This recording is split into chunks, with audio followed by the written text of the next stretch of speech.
नमस्कार मित्रांनो, मी श्री UD पाटील, सहाय्यक प्राध्यापक, भूगोल विभाग,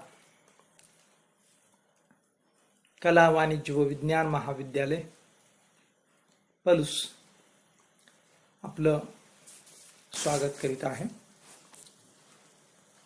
आपण BA भाग 1 सेमिस्टर 2 विज्ञान तंत्रज्ञान आणि प्रगती पेपर नंबर 2 या विषयाचा अभ्यास सुरू केलेला आहे. Syllabus of science technology and development introduced from June 2018. जून 2018 पासून विज्ञान तंत्रज्ञान आणि प्रगती, ज्याला आपण STD असंही शॉर्ट फॉर्म मध्ये म्हणतो, सायन्स टेक्नॉलॉजी अँड डेव्हलपमेंट त्याचा लॉंग फॉर्म होतो,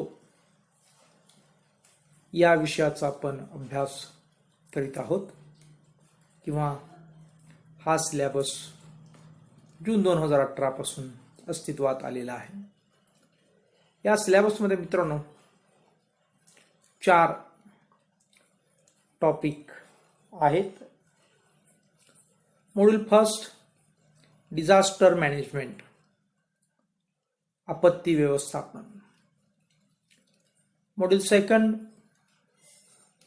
means of communication and information technology, संदेश वहन आणि माहिती तंत्रज्ञान.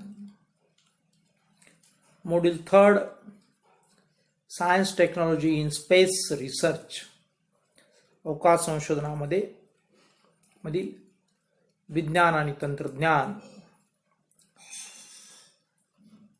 Science technology in India's defence and ocean research,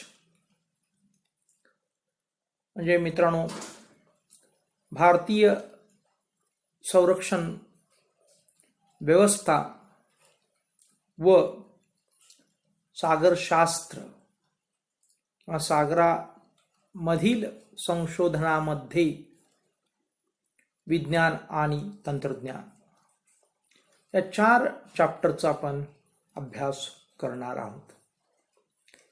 पैकी मित्रांनो आपण यातील पहिला टॉपिक डिझास्टर मॅनेजमेंट सुरू केलेला आहे. डिझास्टर मॅनेजमेंट म्हणजे आपत्ती व्यवस्थापन. हे आपत्ती व्यवस्थापन हे फर्स्ट मॉड्यूल आहे. डिझास्टर मॅनेजमेंट असं त्याला म्हणतात.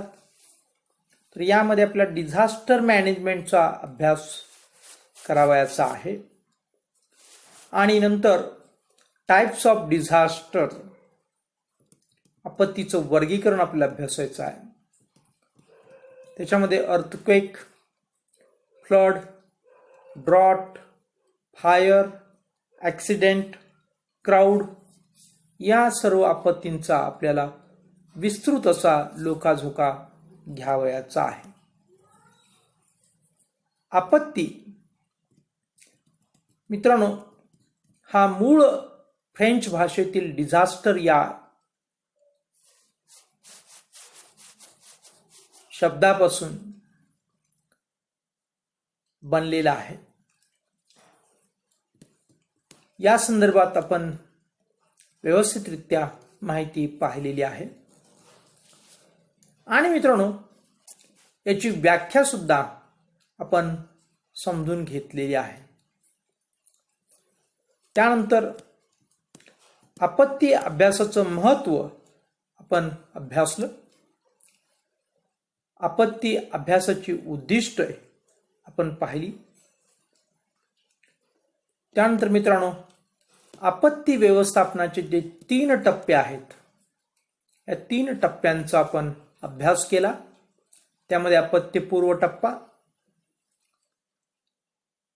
दुसरा आपण पाहिला तो म्हणजे मित्रांनो आपत्ती कालातील टप्पा, तिसरा टप्पा आपण पाहिला आपत्ती नंतरचा टप्पा. या 3 टप्प्यामध्ये मित्रांनो आपण आपत्ती व्यवस्थापनाचे टप्प्यामध्येच कशा प्रकारे व्यवस्थापन केलं जातं या गोष्टींचा सखोलपणे अभ्यास केलेला आहे. आणि त्यानंतर मित्रांनो आपण आपत्ती वर्गीकरण म्हणजेच नैसर्गिक आपत्ती व मानवनिर्मित आपत्ती या 2 टायटल खाली आपण आपत्तींचं वर्गीकरण अभ्यासलेलं आहे. यानंतर मित्रांनो आपत्तीचे जे प्रकार आहेत हे प्रकार या ठिकाणी दिलेले आहेत. यामध्ये मित्रांनो आपण जे आपत्तीचं वर्गीकरण पाहिलं त्यामधून आपण आपत्तीचे प्रकार सर्व विस्तृत पाहिलेले आहेत. इथं आपल्याला सिलेबसमध्ये दिलेली जी काही आपत्ती आहेत या आपत्तीचं वर्गीकरण 2 गटामध्ये मित्रांनो केलेलं आहे. यामध्ये प्रामुख्याने आपण नैसर्गिक आपत्ती आपण म्हणतो की नैसर्गिक आपत्ती मित्रांनो आणि मानवनिर्मित आपत्ती अशा 2 आपत्ती आहेत. नैसर्गिक आपत्तीमध्ये भूकंप, पूर, दुष्काळ, आग, मानवनिर्मित आपत्तीमध्ये अपघात, गर्दी, आग असे प्रकार केलेले आहेत. यामध्ये आग जी आपत्ती आहे ही 2 ठिकाणी आलेली आहे. ही मानवनिर्मित पण असते आणि निसर्गनिर्मित पण असते. आग कशी लावायची हे आम्हाला चांगलंच माहिती आहे आणि निसर्गाला सुद्धा आग कशी लावायची हे चांगलंच माहिती आहे.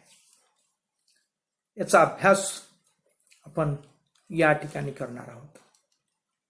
मग आपण आपत्तीच्या प्रकारामध्ये नैसर्गिक आपत्ती त्यामध्ये सर्वप्रथम आपण भूकंप ही या आपत्तीचा अभ्यास आपण मित्रांनो करणार आहोत. आपण भूकंप आपत्तीमध्ये आपण व्याख्या, कारणे, परिणाम, उपाययोजना या मित्रांनो 4 गोष्टी आपण पाहणार आहोत. विशेषतः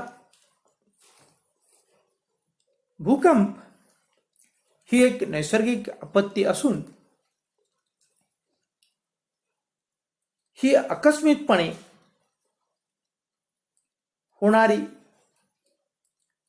नैसर्गिक आपत्ती आहे. या संदर्भात मित्रांनो आज तरी विज्ञान इतकं प्रगतशील झालेलं असून सुद्धा या आपत्ती संदर्भात पूर्व अनुमान वर्तवण्याची व्यवस्था सध्या तरी विज्ञानाकडे नाही. काही ठोकताळ्यांच्या आधारे निसर्ग आपणास भूकंपाची पूर्वसूचना देत असते. त्यामध्ये मित्रांनो असे कोणते ठोकताळे आपल्याला सांगता येतात की जसं त्यामध्ये एक उदाहरण आपल्याला सांगता येईल की विहिरीतील पाण्याची जी काही पातळी आहे त्यामध्ये अचानक बदल होतो. एकतर पाण्याची पातळी उंचावेल किंवा एकतर पाण्याची पातळी अचानकपणे खालावेल. हे आपल्याला भूकंपाची पूर्व कल्पना आहे असं आपण समजू शकतो. किमान 10 ते 30 तास अगोदर अशा प्रकारची घटना घडली किंवा अशा प्रकारचे संकेत मिळाले तर आपल्याला त्या ठिकाणी भूकंपाचा हा संकेत असू शकतो. या संदर्भात 100% हे विधान लागूच होतं असं छातीठोकपणे सांगता येत नाही. इतरही कारणांच्यामुळं अलीकडे आपण पाहतो की विहिरीतील पाण्याची जी काही पातळी आहे ती कमी जास्त होताना आपल्याला दिसून येते. दुसरं उदाहरण सांगायचं झालं, भूकंपाच्या पूर्वी तेथील जमिनीचे, विशेषतः जमिनी खालचे आणि एकंदर वातावरणाचे तापमान नेहमीपेक्षा लक्षात येण्यासारखे वाढते. दुसरा ठोकताळा निसर्ग आपल्याला सांगतोय किंवा या आधारे आपल्याला पूर्वसूचना देण्याचा प्रयत्न करतोय. तर काही मित्रांनो वैद्यकीय संकेत सुद्धा दिसून येतात. यामध्ये मित्रांनो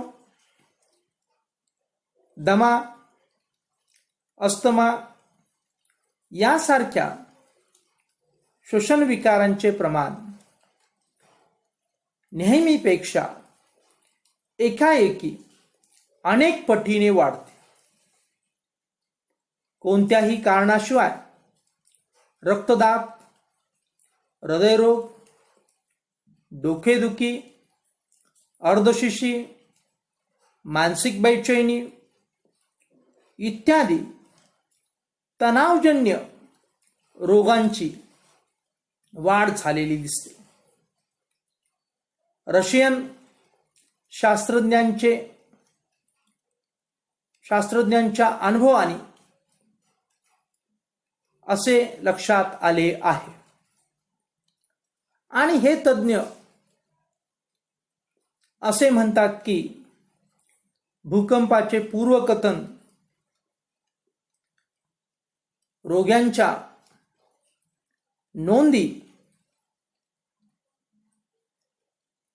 व्यवस्थितरित्या करून ठेवल्यास आपल्याला पूर्वानुमान भूकंपासंदर्भात मिळू शकेल. प्रसार माध्यमाच्या संकेतात असे अनुभवास येते की भूकंप होण्याच्या आधी तास अर्धा तास अगोदर रेडिओ व दूरदर्शनवर सतत व्यत्यय येतो. हे व्यत्यय मित्रांनो नेहमीपेक्षा वेगळे असतात.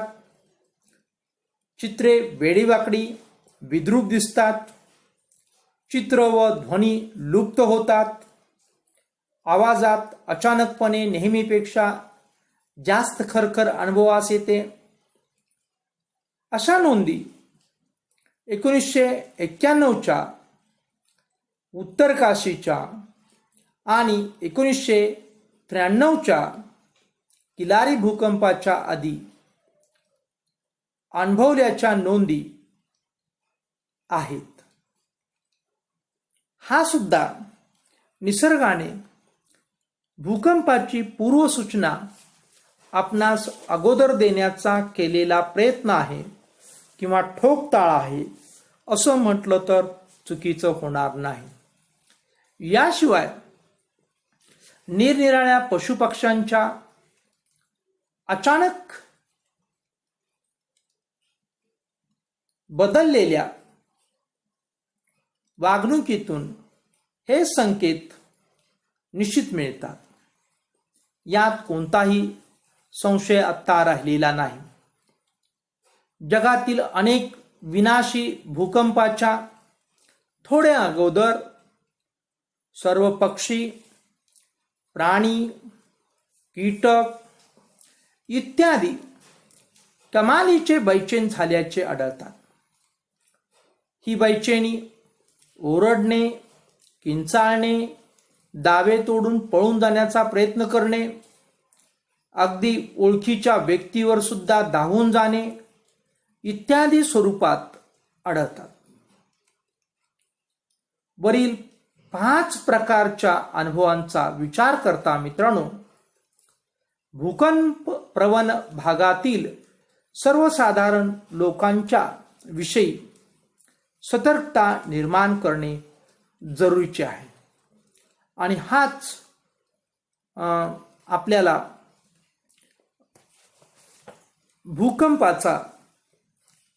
भूकंप येण्यापूर्वीची पूर्वसूचना निसर्गाने आपल्याला दिलेली आहे. या आधारे आपण थोडासा अनुमान लावू शकतो. मात्र निश्चितपणे आपल्याला भूकंपाची पूर्वसूचना अद्याप तरी विज्ञानाला देता आलेली नाही. भूकंपाचे मापन रिश्टर स्केलमध्ये केले जाते. हे प्रमाण चार्ल्स एफ रिश्टर यांनी 1935 मध्ये शोधले व कंपन मापन सर्वप्रथम केले. भूकंप लहरींची नोंद सिस्मोग्राफ या यंत्राने केली जाते. त्यासोबतच भूकंप आलेख उपलब्ध होतो. भूकंप झाल्यानंतर त्याचे हादरे विशिष्ट लहरीच्या स्वरूपात भूपृष्ठावर येऊन पोहोचतात. या लहरी 3 प्रकारच्या आहेत: अणुतरंग, अवतरंग, पृष्ठतरंग. हे ते 3 प्रकार लहरीचे तयार झालेले आपल्याला पाहावयास मिळते. यामध्ये मित्रांनो, पृष्ठतरंग लहरी जास्त विनाशकारी असतात. भूपृष्ठाला हादरे बसून साधारणपणे जे काही कंपन होतं त्याला आपण भूकंप असे म्हणतो. मित्रांनो, भूकंप आपण या असणाऱ्या पृथ्वीवरती सतत होत असतात. परंतु मानव 5 रिश्टर स्केलपेक्षा मोठा असणाऱ्या भूकंपाची दखल घेत असतो.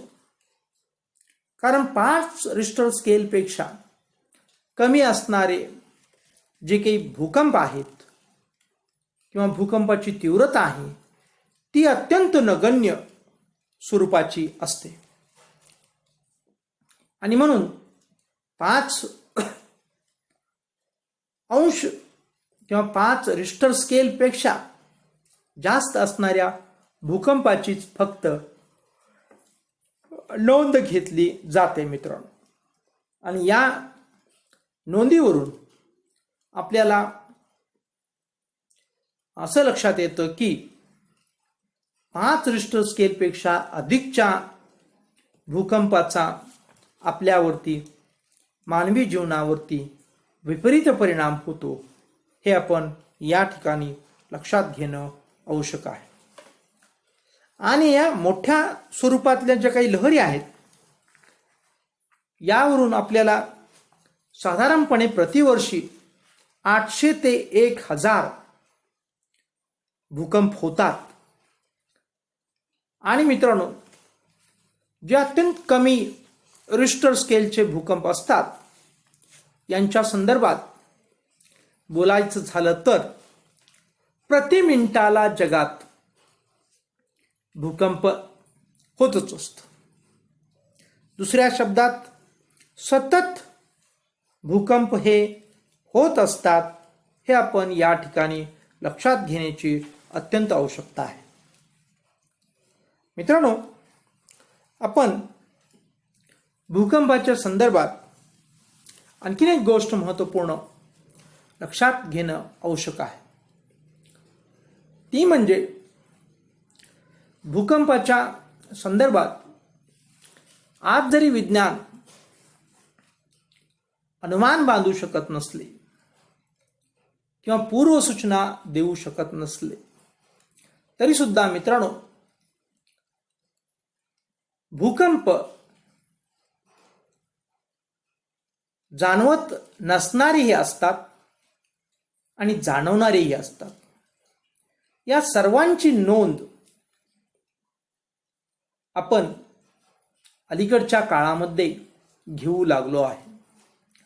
पूर्वी फक्त आपण 5 रिश्टर स्केलपेक्षा अधिकच्या भूकंपाच्या नोंदी आपण ठेवत होतो. आता आपण सर्व प्रकारच्या भूकंपाच्या नोंदी आपण घेत असतो. त्या सर्व भूकंपाच्या नोंदी घेण्यासाठी आता पृथ्वीवरती सर्व भागात भूकंप मापनाच्या यंत्राचे जाळे पसरवलेले आहे. आणि मित्रांनो, त्यातून भूकंपासंदर्भाची सूक्ष्म माहिती सुद्धा कलेक्ट केली जाते. अशा माहितीच्या आधारे ब्युरो ऑफ स्टँडर्ड्स या जागतिक स्तरावरती काम करणाऱ्या संस्थेने सर्व जगातील निरनिराळ्या तीव्रतेच्या भूकंपाच्या नोंदी करून त्याचे नकाशे तयार केलेले आहेत. भारतात ब्युरो ऑफ इंडियन स्टँडर्ड्स या संस्थेने आपल्याकडील अशा विभागांचे प्रमाणीकरण केलेले आहे. हे या ठिकाणी आपण लक्षात घेणं अत्यंत आवश्यक आहे. यानंतर मित्रांनो, हे सर्व भूकंपाच्या संदर्भात प्रस्तावना वजा माहिती जरी असली तरी सुद्धा यामध्ये अनेक असे ऑब्जेक्टिव्ह प्रश्न तुमचे लपलेले आहेत. त्याच्यामध्ये मग भूकंपाचं मापन करण्यासाठी जे स्केल लागतं, परिमाण लागतं, ते कोणतं तर रिश्टर स्केल. भूकंपाची नोंद घेणाऱ्या यंत्रास सिस्मोग्राफ आपण म्हणतो. भूकंप लहरी 3 प्रकारच्या असतात: अणुतरंग, अवतरंग, पृष्ठतरंग. यामध्ये सर्वात पृष्ठतरंग लहरी जास्त विनाशकारी असतात. अशा अनेक मित्रांनो ऑब्जेक्टिव्ह प्रश्न या आपल्या पूर्वपीठिकेमध्ये आलेले आहेत. हे आपण या ठिकाणी लक्षात घेण्याची आवश्यकता आहे. यानंतर आपण व्याख्येकडे वळणार आहोत. पहिली व्याख्या आपण अशी करूया की पृथ्वीच्या अंतरंग शक्तीमुळे भूपृष्ठाचे हलणे किंवा हादरणे म्हणजे भूकंप होय. या संदर्भात मित्रांनो, आपण वारंवार अशी चर्चा केलेली आहे की पृथ्वीच्या अंतर्गत भागामध्ये आज सुद्धा प्रचंड मोठ्या प्रमाणात ऊर्जा आहे, एनर्जी आहे, आणि ती ऊर्जा एनर्जी बाहेर पडण्याचा सतत प्रयत्न करते. त्यालाच आपण अंतर्गत शक्ती असं म्हणतो. आणि त्यामुळे मित्रांनो, जे भूपृष्ठ असतं त्या भूपृष्ठाला वारंवार आणि प्रचंड धक्के बसल्यामुळं आपल्याला भूकंप जाणवतो किंवा त्याला भूकंप असं म्हणतात. भूकंपाची पुढची व्याख्या आहे: भूकंपाचे तरंग पृथ्वीच्या पृष्ठभागातून जेव्हा प्रवास करतात तेव्हा जमीन हादरते. या हादऱ्याला मित्रांनो भूकंप असे म्हणतात. भूपृष्ठ कंपायमान होणे म्हणजे भूकंप होय.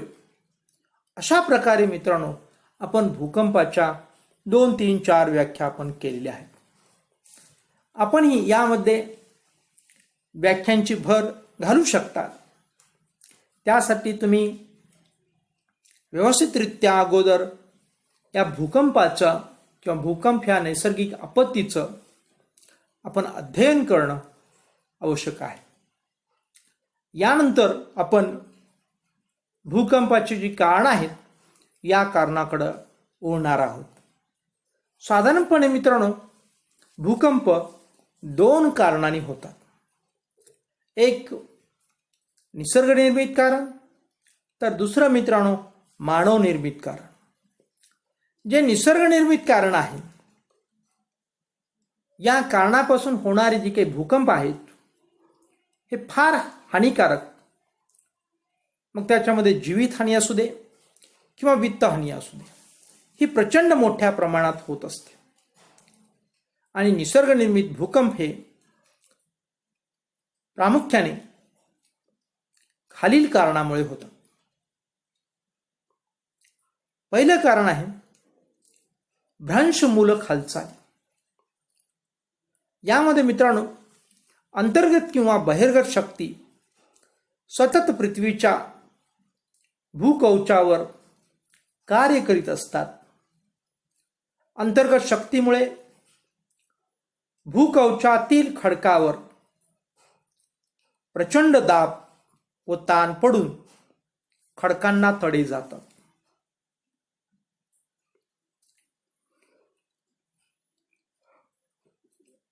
क्षमा करा मित्रांनो, किंवा वळ्या अगर घड्या पडतात. त्यामुळे भूकवचातील खडक भ्रंश पावतात. खडकांच्या या हालचालीमुळे भूपृष्ठाला हादरे बसतात आणि भूकंप होतो. अशा प्रकारे मित्रांनो आपण भूकंपाची जी काही कारणं आहेत त्याच्यामध्ये नैसर्गिक कारण आणि मानवनिर्मित कारण, तर आपण नैसर्गिक कारण आपण पाहायला लागलोय. आणि त्यामध्ये पहिलं कारण आपण या ठिकाणी अभ्यासलेलं आहे.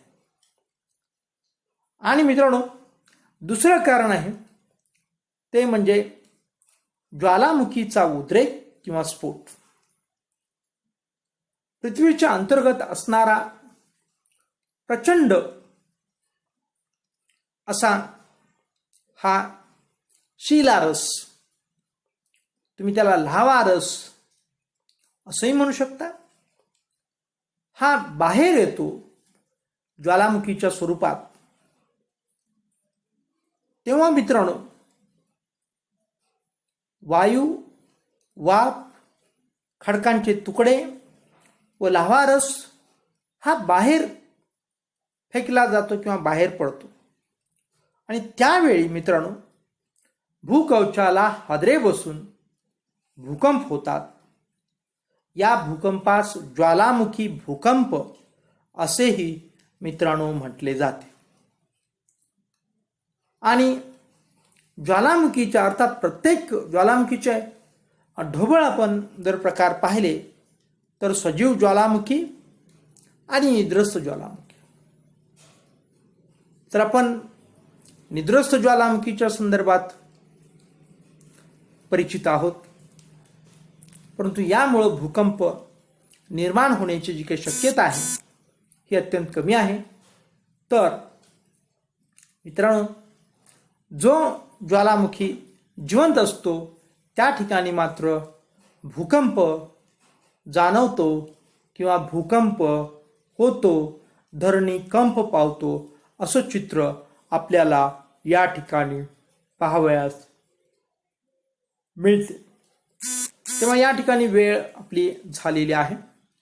आपण या ठिकाणी थांबूया व पुढील तासाला आपण आणखीन काही कारणं, भूकंपाची आणखीन काही कारणं व आणखीन काही गोष्टी आपण पाहणार आहोत.